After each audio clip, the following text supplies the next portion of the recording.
Hello and welcome to Enchantment of Eternity's review for Justice, which is episode 7 of season 1 of Star Trek The Next Generation. This video is part of a series of videos where I review every episode of Star Trek The Next Generation, one episode at a time. In this video I will cover the episode Justice. So Justice is the episode where they beam down to this planet of very highly sexy, scantily clad people who have sex all the time to investigate the planet. But Wesley is a part of the away team to investigate how this planet is suitable for children, which doesn't sound like it would be, but they find some kids and they have some good clean fun. They play ball, but then Wesley jumps in the forbidden area where plants are growing, and they find out that the laws on this planet are such that if you break any law that in the random punishment zone, which changes all the time and no one knows where it is, but if you break even the slightest law in this punishment zone, you're put to death. So they want to put Wesley to death, and this creates a huge problem with Picard, who doesn't want to violate the Prime Directive, but still will not let one of his crew members die, let alone the son of one of his closest friends. But there's also this weird godlike spaceship and planet that is interdimensional, and it seems more powerful than the Enterprise, and it seems that they will judge them if they break their own rules.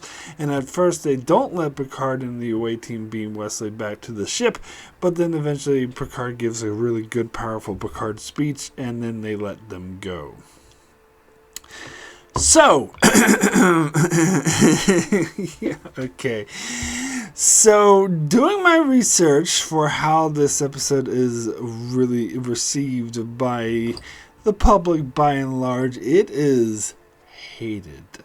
There is a lot of vitriol thrown at it. And in fact, I watched a whole bunch of reviews, and almost all of them, barring one, which I'll get to later, but the rest of them were basically, this episode is terrible and I absolutely hate it. It is ranked on IMDb as the 9th lowest episode, so the 9th worst episode of Star Trek The Next Generation. And I also read this review that said, oh, well, you know, people, when they say how terrible and how cheesy and how dumb season 1 is, and when they think of a bad season 1 episode, this is the episode they always think of. And they are objectively wrong, because that's actually Code of Honor, which I already covered. I covered how someone said when they want things of the worst episode of TNG, it's Code of Honor. That person was wrong. It's actually Sub Rosa is universally the worst episode of TNG.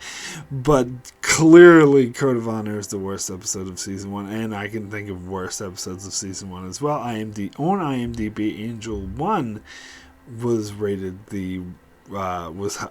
worst, higher than this. Code of Honor, of course, was the worst of Season 1.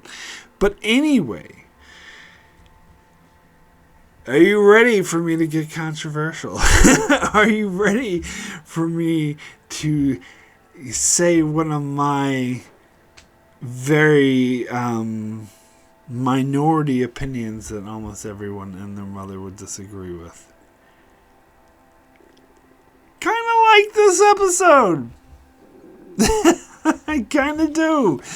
And it's funny because I remember one time I was just having a casual conversation with my sister about season 1 of TNG and how she really, really doesn't like it. And I was like, well, it's not so bad. There's some really good episodes in it, like Conspiracy and Symbiosis and Where No One Has Gone Before and Justice and Neutral Zone. And she's like, whoa, wait.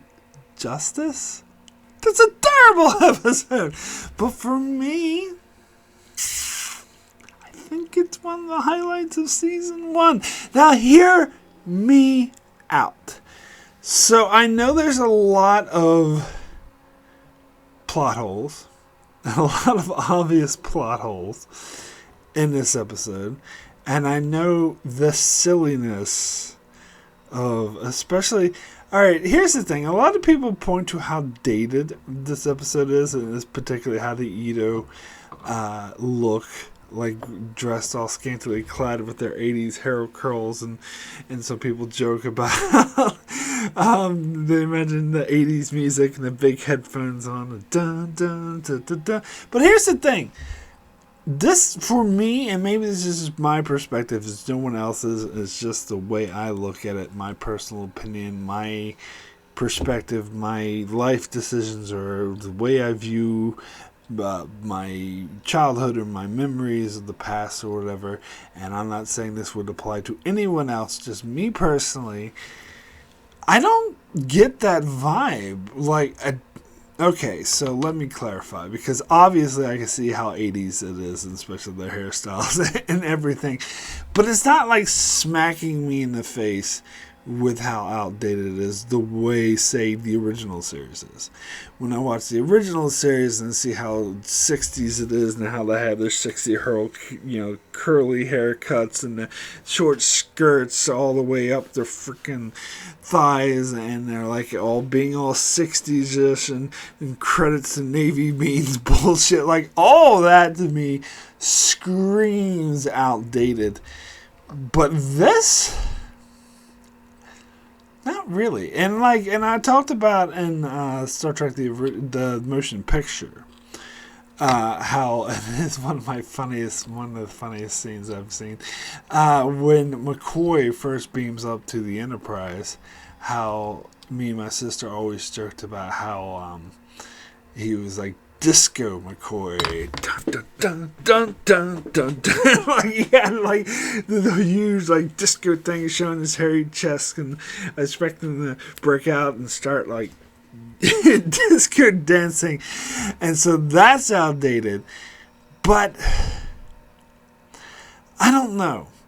And I definitely do see there are some things in the 80s which do seem really cheesy and outdated. Like, for example, I went back and watched some episodes of He-Man, the Masters of the Universe, and She-Ra, which I used to watch all the time when I was a little kid in the early 80s.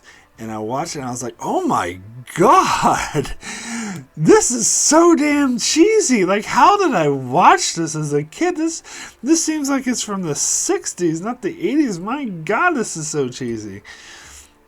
But I don't get that reaction when I'm watching this episode. I think part of the reason is, well, I first saw this episode in the early 90s. So not necessarily the 80s, but I wasn't that far removed from this style, so it wasn't that, like, it was just 4 years afterwards, so it wasn't like, oh my god, it's so outdated, because it was only 4 years old. In the early 90s, it had some cheesy hairstyles as well, not as bad as the 80s, but it was still there, and so it didn't seem outdated to me, and I suppose I have that memory of it, and so some of the things in the 80s like don't seem cheesily outdated, or don't smack me in the face as being ridiculously outdated, and this episode's one of them. Like, I definitely look at it and say, oh yeah, this is definitely made in the 80s. I mean, that's very clear, but it doesn't smack me in the face the way, Disco McCoy in the motion picture, or those stupid beehive hairstyle bullshit they do in the original series, and having the guy use a Windex to try to poison O'Reilly. Like, shit like that makes, like, the whole just went through the original series, and almost every single episode screams outdated 60s, smacks me in the face. But I never had that reaction to Next Generation. And I guess, you could say because it's not as old, and I think more to the point, I actually saw this closer to the time it was made, and so I have a memory of it not being concurrent, if you know what that means. If you know what I mean. But, there are some things I did see in the 80s that I still think are crazily outdated and smack me in the face. But for some reason, this isn't one of them. Now, I'm not trying to discourage anyone's interpretation if they think this is smack you in the face, ridiculously cheesy 80s. And I think that opinion, of course, is very valid. And you're very welcome to have that opinion, but I don't. for whatever reason, I don't know why. Maybe I'm being unfair, unrealistic, or whatever, but I just don't. But, and here's the thing. I get, as I said, there's some plot holes in this episode, which I'll get to later. So I get the people who criticize this episode and hate it, point out, rightfully so, these bad plot holes. But honestly, I think they're too hung up on how cheesy the Ito is. And granted, it is ridiculous how scantily clad they are. And their society doesn't really make much sense, and it was just a lame attempt to sex up the show. Now, apparently, this is all coming from Roddenberry, of course, who's the big horn dog, as established. And apparently, Roddenberry wanted to make the clothing even more revealing and more scantily clad, but the wardrobe, costume designer had to inform them that they couldn't do it without the costume falling off. Oh, Jesus Christ. Now, and so I get it.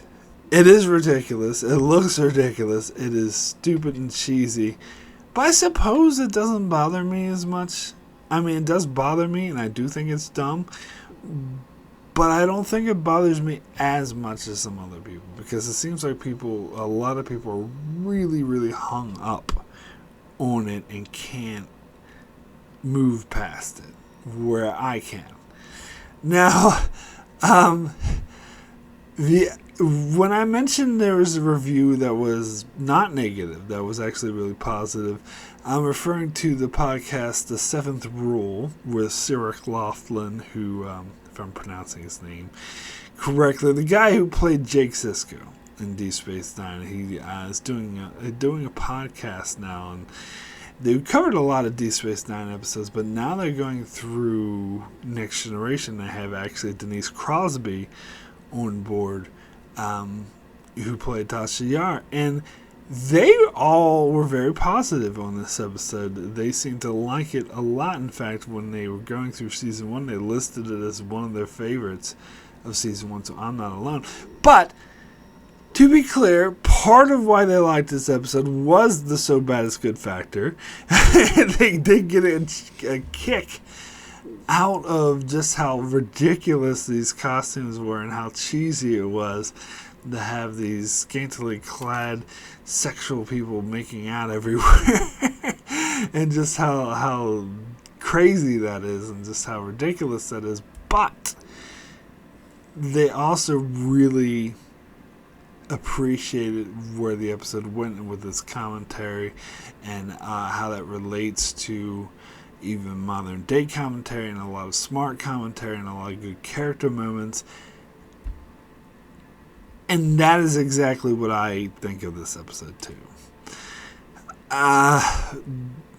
Beyond the ridiculousness of it and beyond all these plot holes, I think there's some great character moments, and I think the moral dilemma is good. Plus, I would argue that this is the first time we get a really good Picard speech. Now, it's kind of a short one, to be fair, but it's a good one. And when I did a video once where I ranked Picard speeches, like my favorite Picard speeches, and not all of them are from good episodes. There was a couple of good Picard speeches from terrible episodes. I'm thinking of Man of the People from season 6 in particular, which is a horrible episode, but it was a good Picard speech in it. But this one from this episode was also on that list. I can't remember how high it was, but it was on the list as one of Picard's best speeches in my humble opinion. And I think that really drives the episode, or my like it, and some good character moments. And one thing I will if people want to hate this episode and they think it's too cheesy and too dumb and they're hung up on the plot holes, that's fair. Like, I'm not going to disparage anyone from that either. Like, I can get that. But the one thing I will have to outright disagree with is this one review I read where they said that the acting was terrible. I think they were outright wrong. The acting, and this is something that the people on the Seventh Rule pointed out. The acting is actually really good, particularly when it comes to Patrick Stewart and Jonathan Frakes. They have a few good lines. Now, I had someone say that Gates McFadden's acting was terrible. I don't think so. I don't want to call this like an amazing performance or anything, but it struck me as true. And believe me, like, I love to make fun of, I love to mock Gates McFadden's acting. Like, I think there's some very clear-cut examples of bad acting from her. Almost always in episodes that are focused on Dr. Crusher. I don't think she can handle that. Like episodes like Sub Rosa or Suspicions or Remember Me. I think there are examples of terrible acting from her in those episodes. But here, I wouldn't say it's been a terrible acting. I wouldn't say it's particularly great, but I think it rings true. And that is, good enough. So I keep talking about these plot holes. So what are they specifically? Now, the big one that everyone points out, because they should point out, because it's big and it's obvious and it's ridiculous, and I've railed against it, and when I covered this in my season by season review as well, is Tasha Yar at the start of the episode says that she studied their laws and said it was a safe place to beam down to. Like, they did some recon. They didn't just show up and like, hey, we're aliens, like, can we hang out? They did some recon. They made first contact, which I don't know why they're making first contact. This is a pre-warp civilization, and that's some other complaints people had, but I'm willing to hand wave that away because the original series did that so fucking much. And these are still season 1 of TNG. Gene Roddenberry's heavily involved. And there's a lot of original series writers still heavily involved. So I'm fine with hand waving that away the way I hand waved the original series, making first contact with alien races. They have no right doing that too.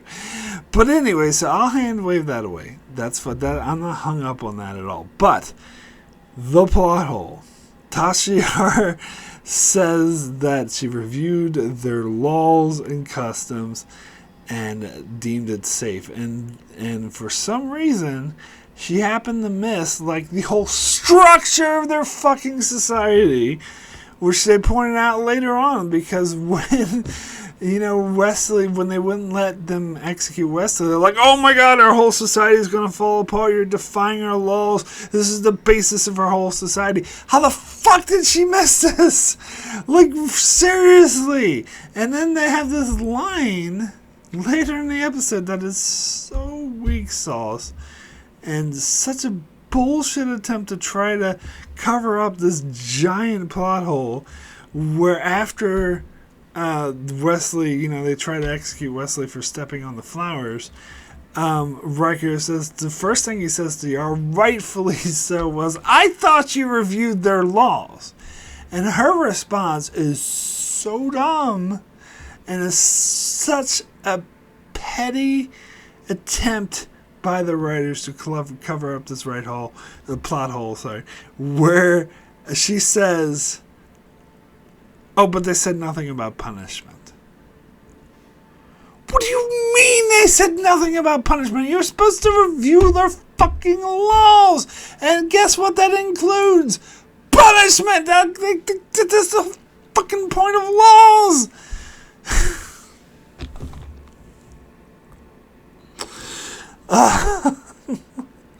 And so, yeah, that is a ginormous plot hole. And I don't begrudge anybody for hating this episode because of it. I am able to look past it because I like the character moments that they do and the moral dilemmas they pose, but this definitely hampers everything. That was some of the really bad, terrible, contrived writing right there. That they just, oh yeah, I missed that biggest fucking law that the whole society is based on. I just so happened to miss it. Like, that's just not possible. Period. And really, not just Yar, but all of them, like, they're acting like, oh, this is such a peaceful society, they're all lovey-dovey, and they didn't realize that they, like, murder you if you step on the grass, if you happen to do it at the wrong place at the wrong time. Like, how could you miss that? How could you possibly fucking miss that? And furthermore, this is kind of sitcom trope of characters not saying things that they should naturally say in order for the plot to happen, because why didn't the fucking Edo mention, like they never happened to mention, oh, by the way, don't like violate even the smallest of laws of rules, because if you happen to do it in this punishment zone, which we'll have no idea where it's going to be, but if you happen to do it at the wrong place, well, we're going to kill you.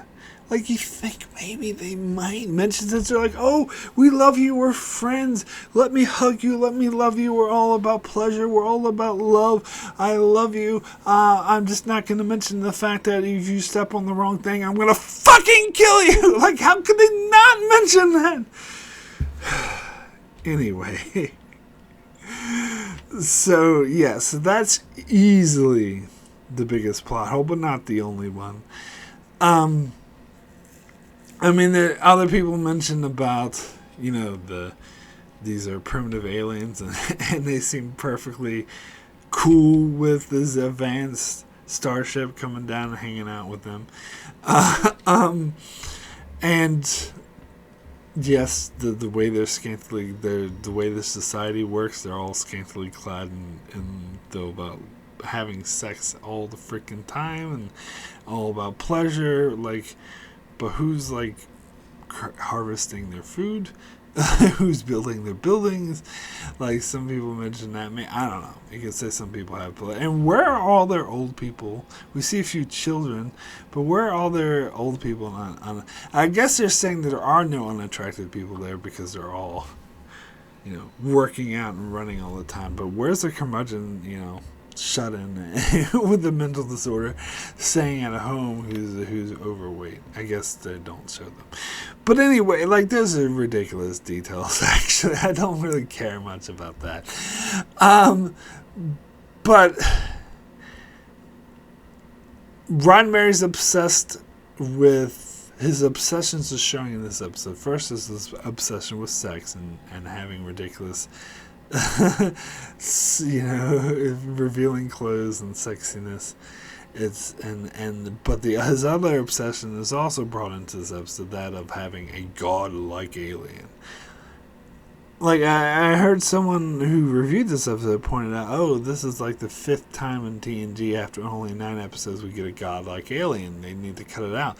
But that's Roddenberry. And that's exactly what he did in the original series. I don't know why he's so obsessed with godlike aliens. Like, especially since he's a renowned atheist, I don't understand. I mean, I suppose it's maybe a criticism against religion or against the concept of God, but still, it's like, give it up.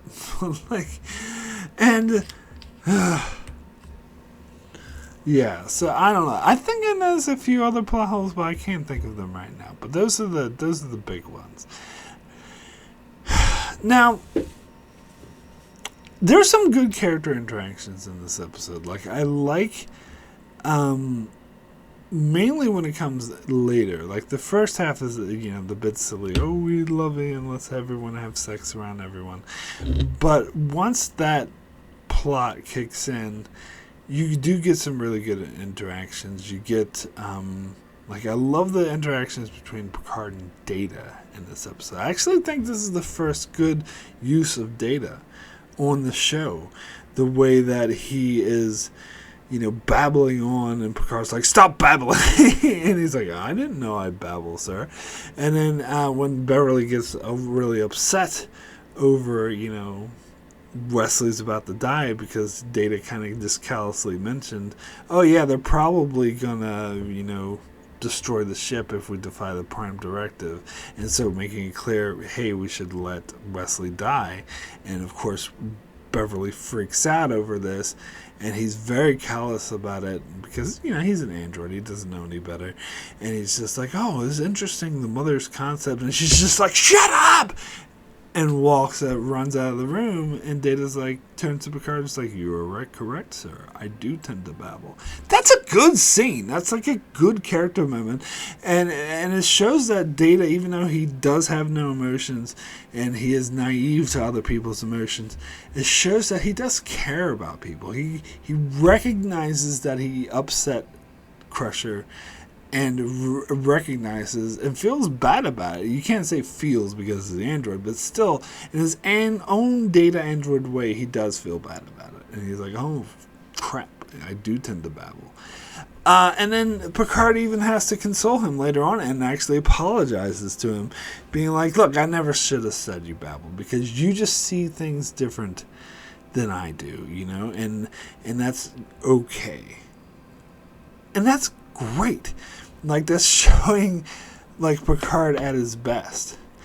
And even though the way we got this moral dilemma was so contrived, I do think it's an interesting one.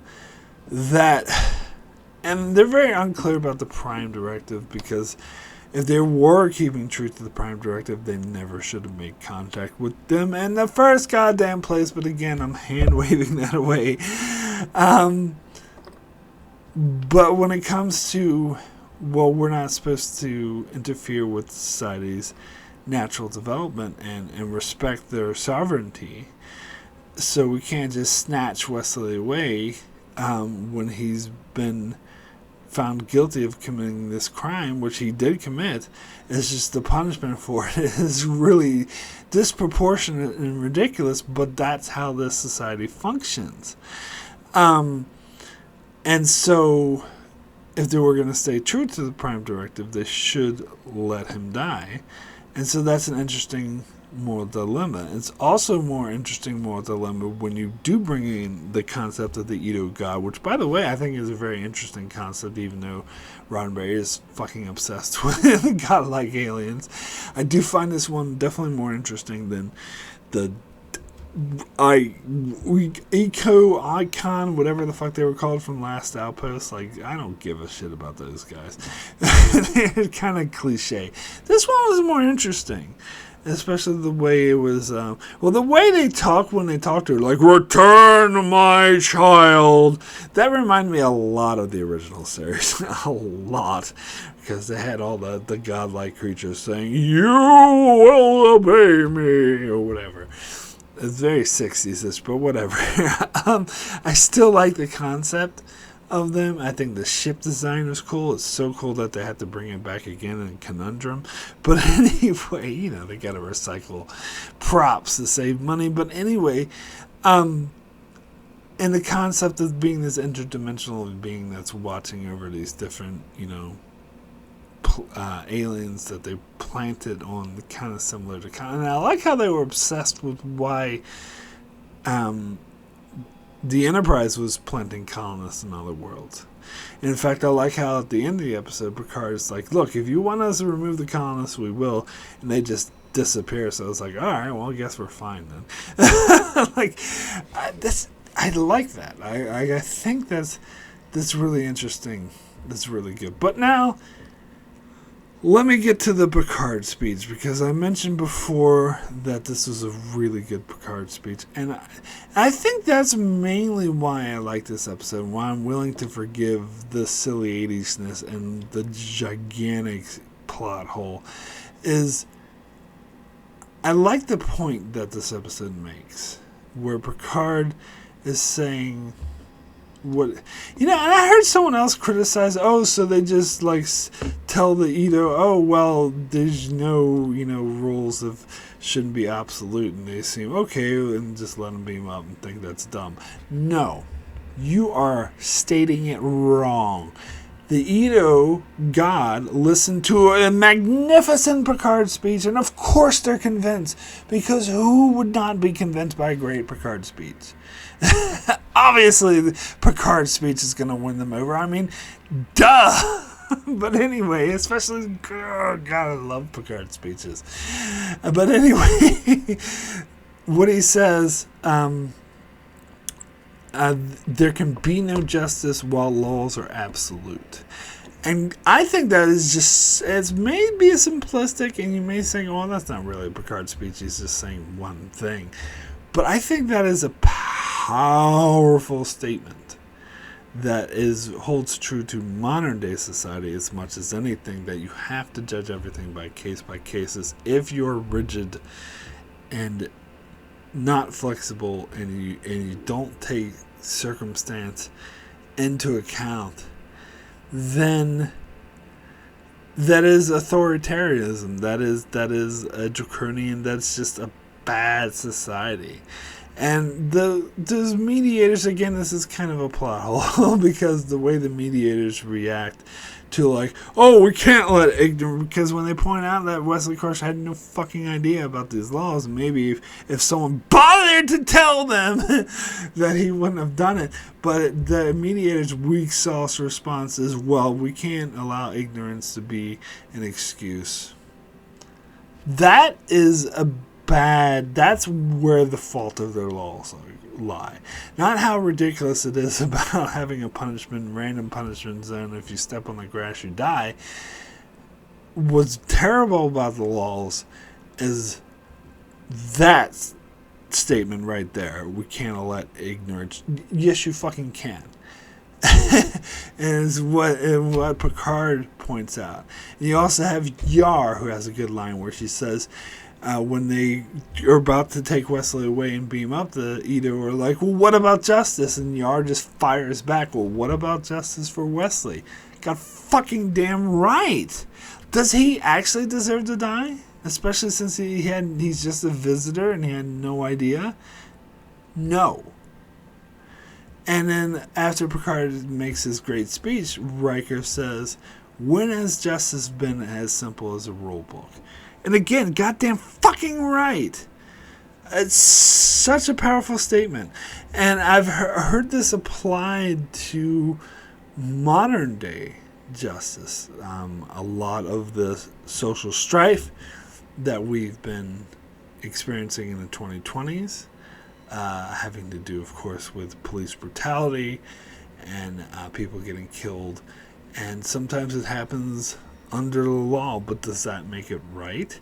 And this is the argument I would often get in with my conservative uncle specifically, is when I would say, this is what America should be doing, and this is what America shouldn't be doing, and this is what they should be doing. His argument, and not just him, but there's other people who said this, that's unconstitutional. And my response to that is, I could argue that they're wrong and it's actually not unconstitutional, but I don't even bother. I just give them the benefit of the doubt, even though I do think they're wrong and that it's not unconstitutional. But instead of arguing that point, I would simply say, then the Constitution needs to be changed. I mean, it's not like it because slavery was constitutional at one point. Slavery was the law at one point. And that's a really great point that this episode makes, that just because you have a law doesn't mean it's justice. In fact, that is right. That is, in fact, justice. In fact, this point was recently brought up in a new episode of Strange New Worlds, the trial episode of Una in Season 2, which I loved, and because they're restating that.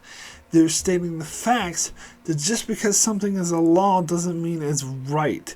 And if there's a law that's not right, maybe we should change it. And And also, like, maybe it should be flexible. Maybe it should be dependent on the context of the situation. Which is why you have laws about murder and self-defense. Like, they take the context of the situation into account, and it always should be. And it also reminds me of, like, Revenge of the Sith, where, you know, Obi-Wan says only a Sith deals in absolutes.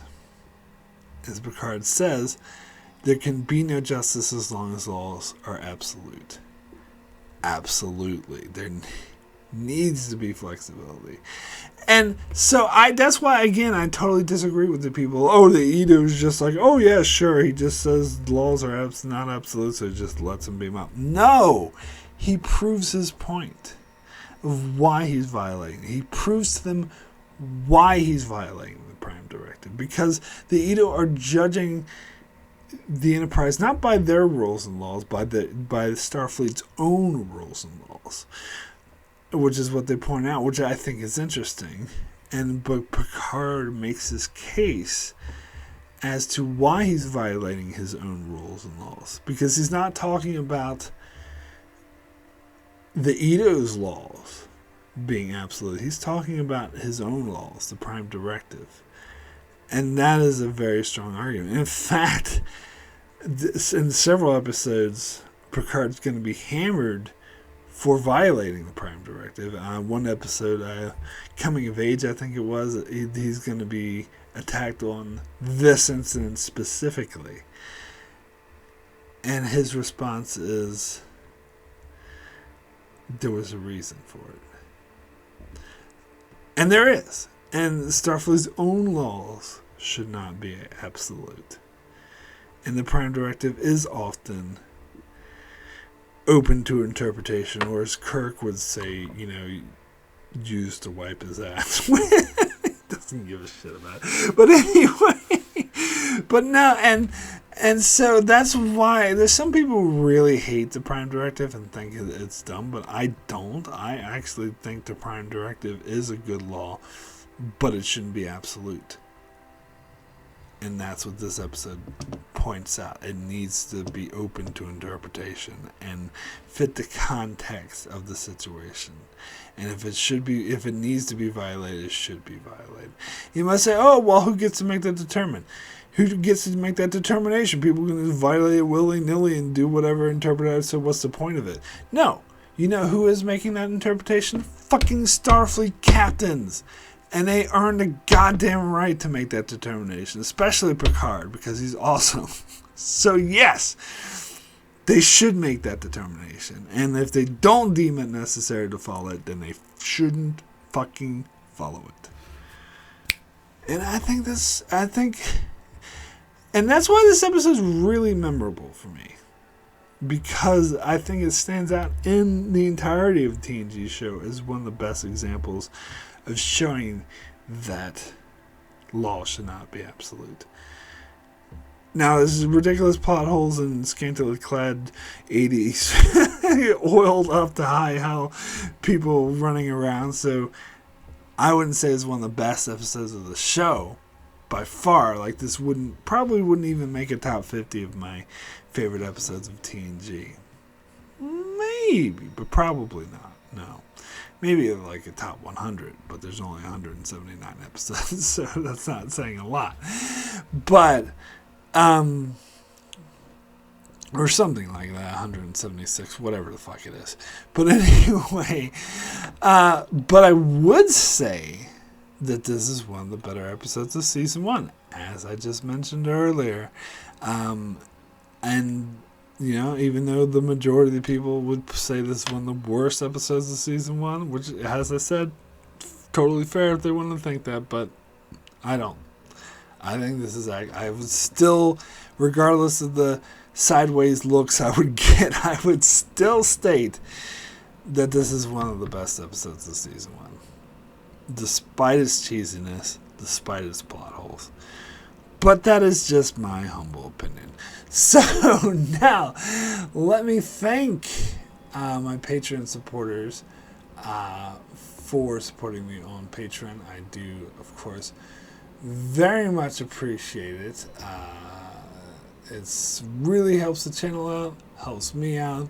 I am so thankful for all those who like what I do, who support what I do. It's very humbling.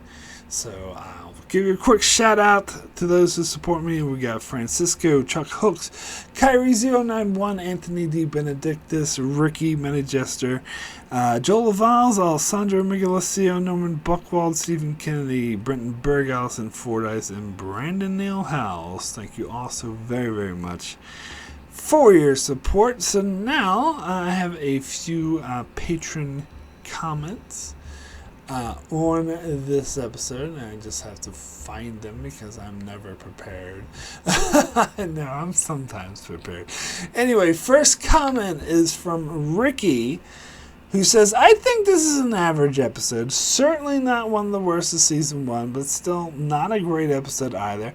Like, come on, the aliens in this race wear very revealing clothes and they act all sexy and perfect, but yet they have ridiculous rules about executing their citizens just for a simple minor accident. I mean, come on.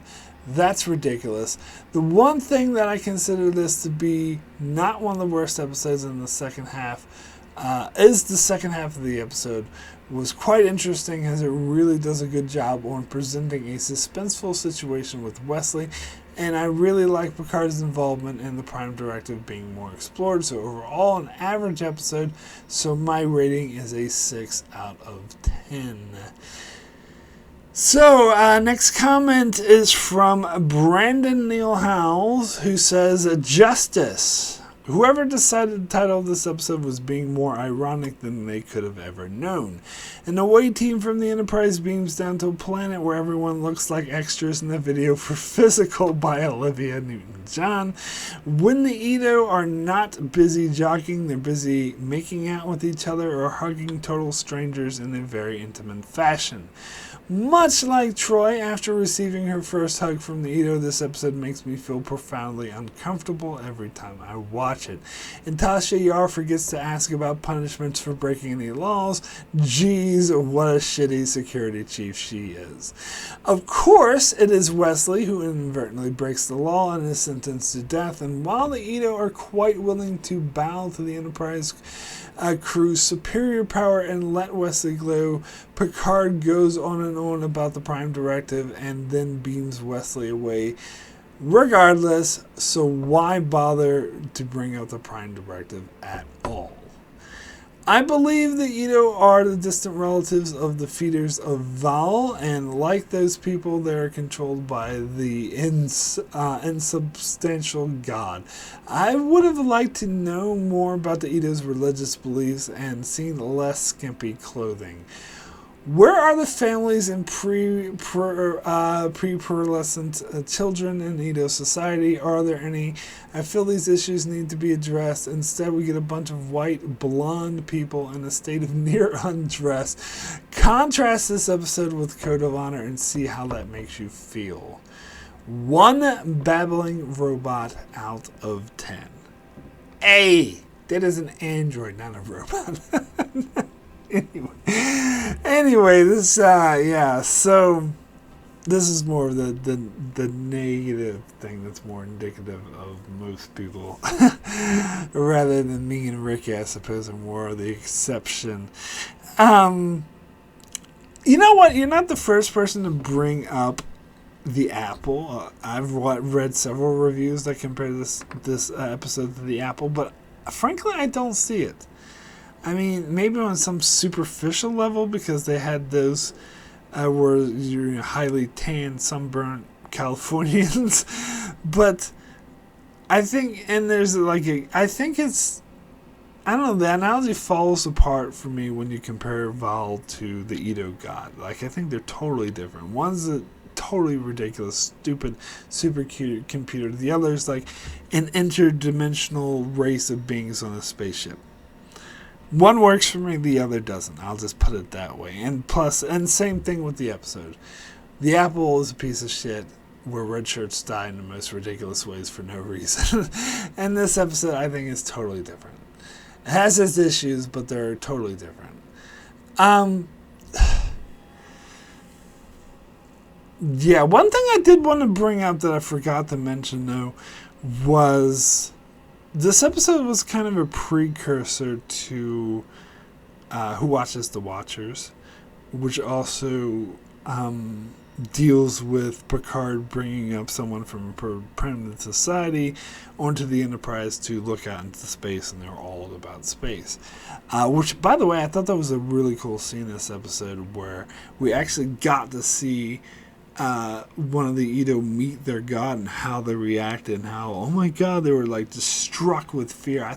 I found that scene profoundly interesting, personally.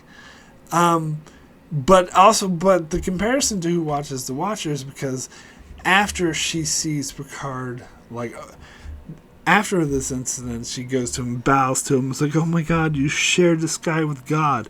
Of course, the plot hole comes in, and if she worships him so much, why doesn't she? Oh, of course you can have Wesley, you're a god.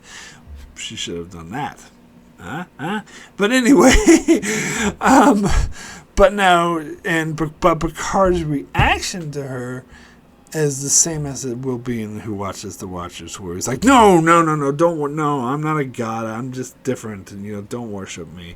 Of course, this gets into more detail and is more profound, and Who Watches the Watchers is kind of just a blip, a kind of moment here, but it was a nice, like, foreshadowing. I could see, like, the seeds of that episode being planted here, so I thought that was particularly interesting and worth of note.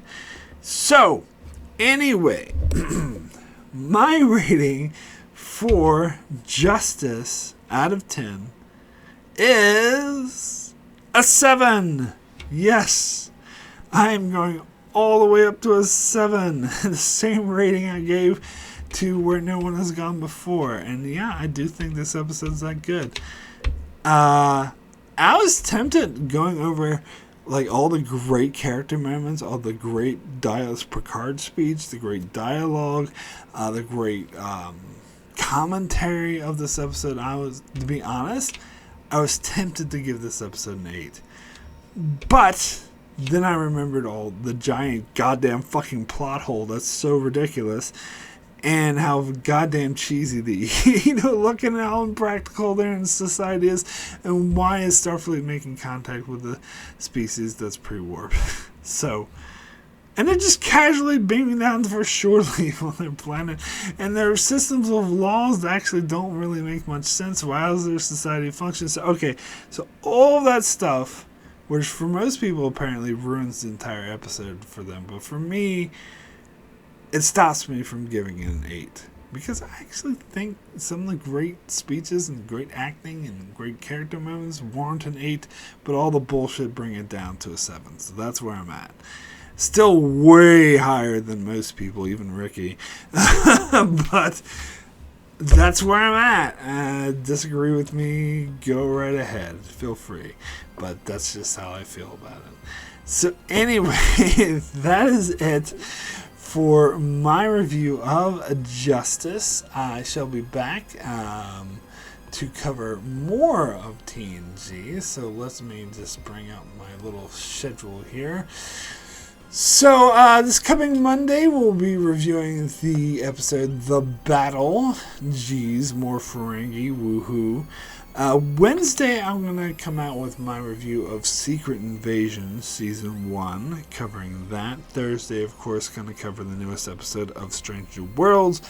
And Saturday, back for another TNG review with Hyde and Q. And then on Monday, another new TNG review with Haven. So, yep, I keep an eye out on my channel as I cover all that and cover many more Star Trek videos as well as videos on many other shows.